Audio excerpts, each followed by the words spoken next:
एगो बात कही, ठंडी में नु करिया लइका सबके बहुत फायदा रहेला। पता ही का ओकनी नहास चाहे नत नहास एक एक कलर में दिखाई देलन सा, जैसे में हम हो गए हुस्न के परी। 4 दिन ना नहाए तो चितकावर दिखाई दे, कान में मैल, घेट में मैल, अक्सर गोर आदमी के साथ हेंगा होला। ठीक बा, बाप करी होता नहीं कितना फायदे में रहेला सरे ठंडा के दिन।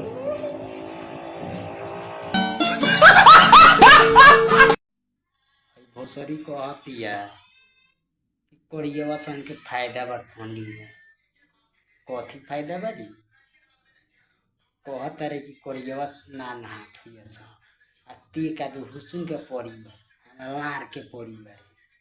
तोर बहिन चोद, तोर तो बहिन बिया कोरिया के एके बार छठ के नहैले जनवरी पार कर दी आ ओकरा बाद का तले पता चलता कि मकर संक्रांति के दिन नहाई। तोर बहन आ तोर माई उहे तो दूसरा के काहे कहत रे करिया घोपवा के एथी बनत रे।